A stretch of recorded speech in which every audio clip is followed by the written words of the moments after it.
Baik Bu, sebelum kita melakukan supervisi, ada beberapa hal yang ingin saya tanyakan dulu sebelumnya. Di sini saya mau bertanya, kira-kira di kompetensi apa yang ingin Ibu kembangkan dari supervisi yang akan saya lakukan nanti? Karena saya kejarannya mungkin dari segi penilaian, saya inginkan Bu Dela itu menilainya dari semua aspek yang saya tampilkan, dari mulai pendahuluan sampai ke akhir. Saya ingin disupervisi dulu sama Bu Dela. Oke, baik. Berarti tapi RPP-nya sudah siap ya Bu ya? Ya, si RPP-nya ada, tapi untuk RPP juga saya ingin koreksinya dari Bu Dela. Oke, siap. Kalau selama ini dalam hal mengajar nih, kira-kira Ibu bisa merentang nggak sudah di angka berapa nih dari 1 sampai 10 cara Ibu mengajar? Waduh, saya tidak bisa menilai diri sendiri ya. Kira-kira aja, Kira-kira aja. Ya, setidaknya KKM 70 sekian gitu ya. Oke, di angka 7 ya Bu Iya, ya. di angka Oke. 7 kalau untuk sempurna bisa tidak tercapai. Oke. Kira-kira nih targetnya pengen di angka berapa? Kalau saya targetnya ingin di angka 100. Saya ke 100 ya. Pengen Oke, di angka 100. siap. Mudah-mudahan bisa sempurna Iya, ya. amin. Oke, baik. Kira-kira harapan dari hasil supervisi ini nanti apa? Harapannya mudah-mudahan kan ini supervisi itu untuk guru profesional istilahnya. Iya. Waduh, keren sekali ya. Nah, guru profesional, mudah-mudahan nanti kedepannya saya bisa lebih baik lagi dalam membimbing siswa, dalam mengajar di kelas. Oke.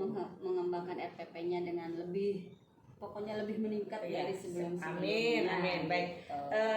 Kapan ini kita mau lakukan supervisinya? Boleh sekarang aja, nanti dulu tapi ya.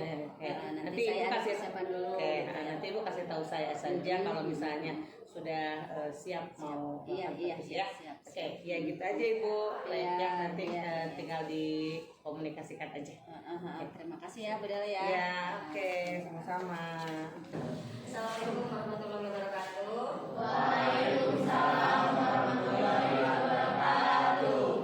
Bagaimana kabar kalian hari ini? Alhamdulillah ya, kita sudah doakan. Sebelum pembelajaran kita dimulai, alangkah baiknya ketua kelas memimpin doa terlebih dahulu. Silakan berdoa. Siap, sebelum belajar, mari kita berdoa dalam hati mulai.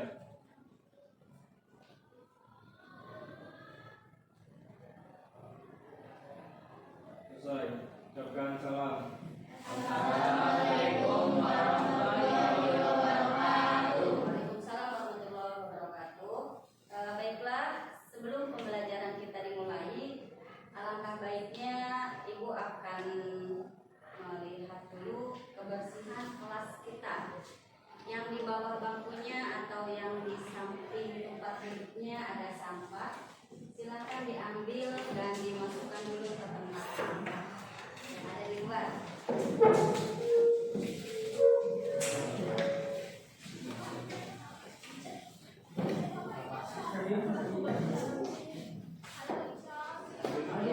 Ada sampah di bawah bangkunya, silakan dibuang.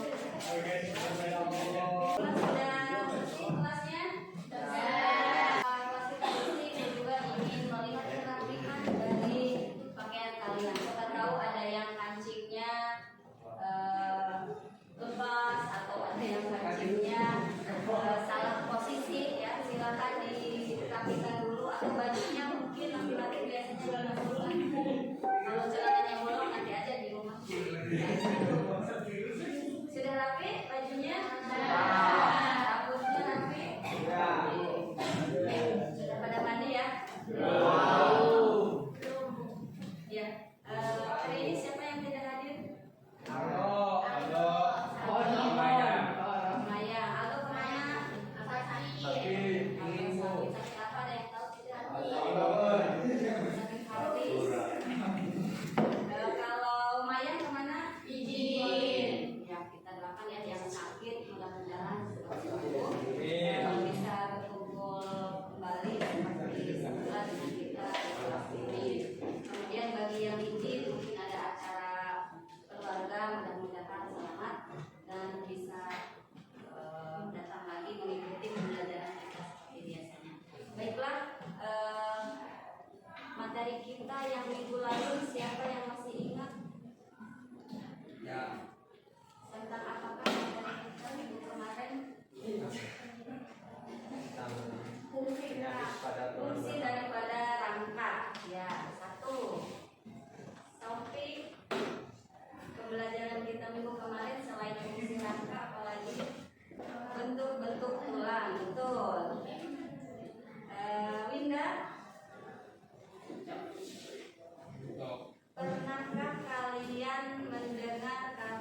form ke grup kelas kita. Silahkan dibuka di HP masing-masing. Ibu akan berikan ya.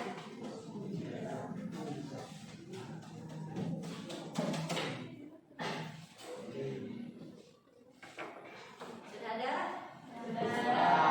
Silahkan diisi. Ini namanya pretest. Nanti di akhir ada lagi tesnya, namanya post-test.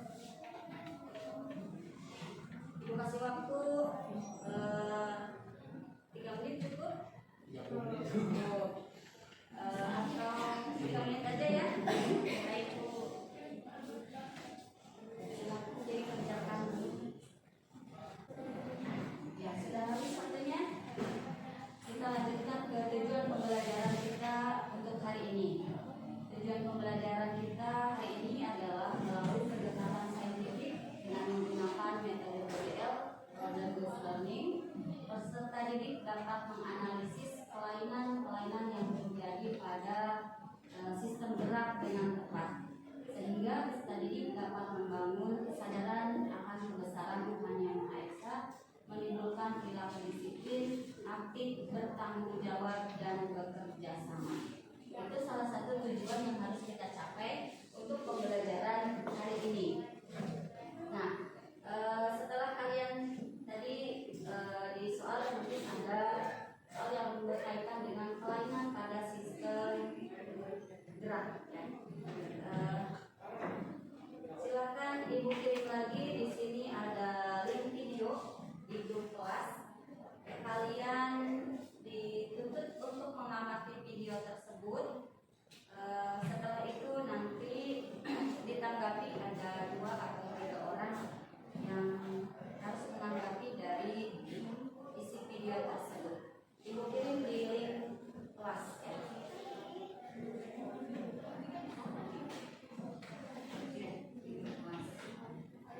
Sudah ada? Ya, silakan ditonton dulu kurang lebih 7 menit, 5 menit ya, 5 sampai 7 menit. Silakan ditonton dulu.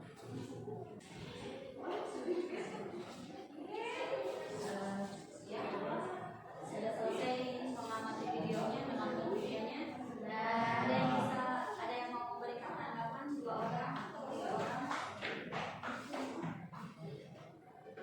Ya, misi silakan. Ya, dijawab. Jadi kita dapat menunjukkan bahwa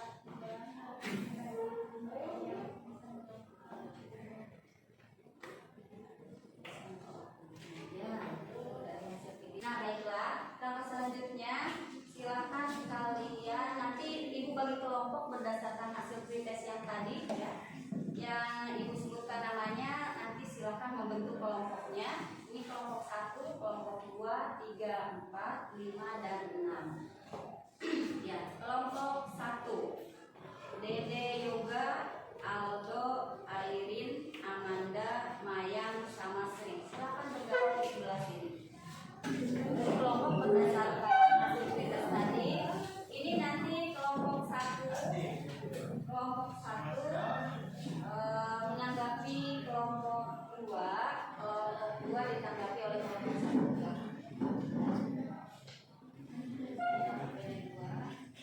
Sama dengan kelompok 4.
aja deh, pergelangan tangan. Jangan, telapak tangan aja, telapak tangan, meta karpal. Silakan dimulai untuk pengerjaan LPP ini. 30 menit ya waktunya.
Perwakilan dari setiap LK yang sudah sampai ke depan.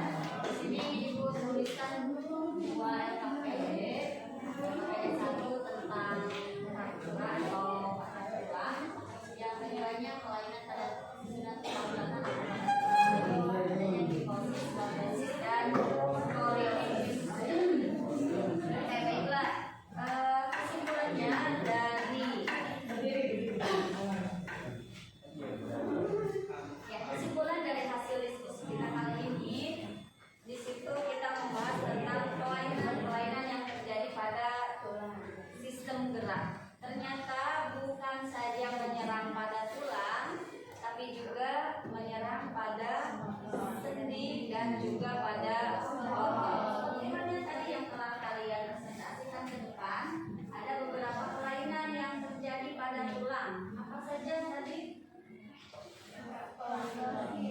Lordosis, skoliosis, ada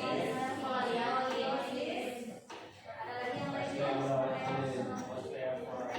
Osteoporosis. Itu yang terjadi pada tulang. Sebenarnya masih banyak yang lain. Kemudian yang menyerang pada sendi, misalnya apa? Yang menyerang pada sendi tadi yang sudah disebutkan sama teman kalian? Osteoartritis, betul. Ayo, apa lagi? Keseleo termasuk kemana?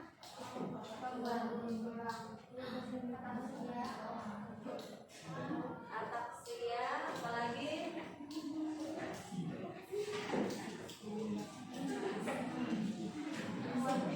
Ya, itu salah satunya ya. Kemudian yang terjadi pada sendi, apa tadi? Pada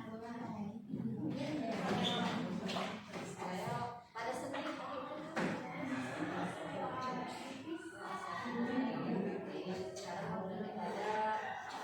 Otot ya, otot, atrofi otot misalnya. Selain atrofi, ayo. Ya, Parkinson sendiri terlalu apa ya, sudah usianya mungkin terlalu kebenaran. Parkinson yang tadi disebutkan itu salah satunya gangguan-gangguan yang terjadi pada sistem gerak. Bisa dipahami sampai sini? Bisa. Ibu tanya bagaimana pembelajaran kita hari ini? Alhamdulillah menyenangkan. Mengapa Bayu bisa menyenangkan?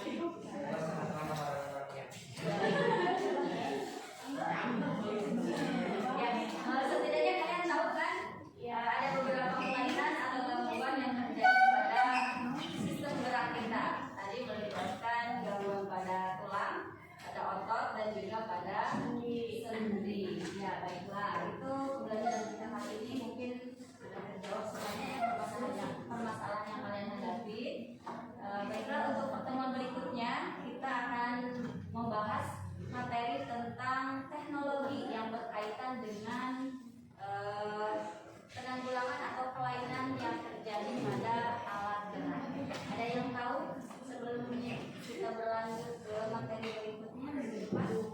Kira-kira ada yang pernah melihat ada orang yang berjalan menggunakan kaki palsu? Ada yang pernah melihat orang yang memegang sesuatu menggunakan tangan palsu? Itulah yang akan kita bicarakan untuk pertemuan berikutnya. Ada pertanyaan? Bisa dipahami? Bisa. Ya. Untuk pertemuan hari ini mungkin cukupkan sampai di sini. Kita bacakan ayat hamdalah secara bersama-sama.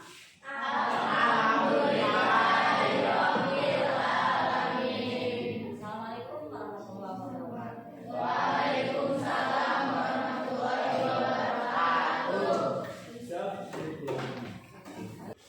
Baik Ibu, setelah saya tadi melihat performa Ibu, sebelum saya bicarakan tentang apa yang sudah saya amati, kira-kira bagaimana Ibu menilai performa Ibu tadi? Ini setelah Waktu tadi. observasi, ya mungkin ya, mudah-mudahan ada sedikit peningkatan dari sebelumnya gitu, dari segi kalau materi kita mungkin ya materi mah menguasai apa ya maksudnya ya, setidaknya kita tahu gitu, tapi dari segi pengkondisian peserta didik misalnya kita lebih tingkatkan lagi. Salah satunya anak, kalau kita memilih materi ini harus dikasih model kayak gimana gitu, atau bisa digolongkan anak itu misalnya berdasarkan kemampuan. Kalau dari penampilan Ibu yang pertama gitu, maksudnya yang tadi itu yang pas saya observasi itu performa Ibu bagaimana? Kalau menurut saya mungkin banyak kekurangannya Bu Dela ya, ada kekurangannya gitu. Misalnya dari segi apa kira-kira? Salah satunya mungkin saya waktu itu secara tidak ada persiapan sama sekali, secara tiba-tiba. Kemudian yang keduanya juga jamnya sudah jam rawan, anak sudah jam 2 ke sana itu anak sudah kurang nyaman ya. Jangankan anak, secara jujur kita juga ya lelah ya sudah lelah dari pagi gitu. Jadi salah satu caranya mungkin kita harus bisa membangkitkan gairah anak kembali ya, pembelajaran kita bagaimana supaya lebih menarik bagi siswa gitu. Kalau misalnya menilai dari skala 1 sampai 10 nih, tadi performa Ibu berapa kira-kira? Ya, tadi sekitar segituan lah. Sekitar 7 saja ya, oke, baik. Izinkan saya menyampaikan hasil pengamatan saya ya Bu ya, barangkali. Ini jadi kalau menurut saya tadi apa yang Ibu lakukan secara keseluruhan sudah sesuai dengan sintaks yang ada di RPP Ibu, yaitu kan Ibu menggunakan problem based learning ya. Jadi metodenya sudah terlihat. Kemudian pendahuluan juga sudah ada, hanya saja mungkin pertanyaan pemantiknya tidak sesuai dengan RPP ya pada saat tadi. Kemudian proses pembelajaran Ibu sudah bagus, sudah berjalan sampai akhir. Cuman saat berdiskusi ini masih banyak siswa yang ya mungkin tadi karena jam rawan ya Bu ya, jadi banyak siswa yang kurang fokus. Oke. Dan yang terakhir Ibu tadi ada pretest tapi tidak ada post test ini untuk ini, jadi mungkin terlewat ya Bu ya. Oke. Kalau dari segi RPP saya lihat RPP-nya sudah lengkap, tujuan pembelajarannya juga sudah ABCD, format penilaiannya sudah lengkap. Kalau dari segi RPP Ibu sudah bagus. Nah, dari apa yang saya sebutkan tadi ya, bagaimana kira-kira Ibu di jam-jam rawan ini bisa menangani siswa untuk biar bisa fokus gitu? Salah satu yang saya lakukan biasanya siswa ini dulu kayak ice breaking gitu ya, senam dulu gitu. Jadi biar pikirannya kembali, biar ada sedikit fresh walaupun kita udah jam siang. Atau juga kebetulan kan di biologi kita seringnya kerja di luar kelas ya, bisa saja anak dibawa, kebetulan labnya karena masih perbaikan ya, Jadi kita dibawa. pembelajaran di luar Iya, kelas bisa dilakukan di bawah pohon yang rindang biar anak itu ada udara segar gitu, walaupun kita di sini sudah panas seperti ini gitu ya. Ya itu salah satu yang saya lakukan. Terus mengenai ini apa kira-kira bagaimana cara memfokuskan anak selain ice breaking? Mungkin tadi yang kurang Ibu apa kira-kira penggunaan? Ibu bisa pakai alat yang media pembelajaran yang lain tadi? Kalau kalau misalnya kita kan belajar tentang sistem gerak kemarin ya. Kalau ada torso kita bisa membawa anak menunjukkan gitu ya, menunjukkan atau ya setidaknya anak mengenal tulang yang ada di dalam tubuh kalian sambil gerakan tepuk tangan misalnya, organ apa yang terlibat, anak kan bisa lebih tahu gitu ya, lebih tahu yang ada di dalam dirinya itu seperti apa. Siap. Baik Ibu, itu ternyata Ibu sudah menemukan solusi sendiri terhadap permasalahan Ibu. Ya, saya juga mungkin akan belajar banyak juga nanti dari Ibu bahwa ternyata di jam-jam rawan kita harus mensiasati bagaimana caranya siswa untuk bisa fokus dan pembelajaran lebih menyenangkan. Salah satunya tadi Ibu sudah mengusulkan adanya ice breaking, terus siswa dibawa belajar di luar kelas, penggunaan media pembelajaran juga agar pembelajaran lebih menyenangkan. Baik Ibu, itu saya rasa itu sudah cukup. Kita nanti coba lagi aja diterapkan di jam-jam rawan. Untuk itu nanti saya akan coba melihat lagi. Mudah-mudahan dengan jika kita menerapkan seperti itu nanti Ibu bisa lebih meningkatkan lagi performa. Terima kasih ya Bu Dela atas koreksiannya. Mudah-mudahan kedepannya ya Pak saya bisa menjadi guru yang lebih baik lagi. Amin. Nah berarti tindak lanjutnya adalah solusi yang tadi Ibu sarankan itu diaplikasikan. Itu kali Ibu ya. Oke. Baik, itu saja Ibu Esi. Semoga pembelajarannya nanti lebih bisa menyenangkan.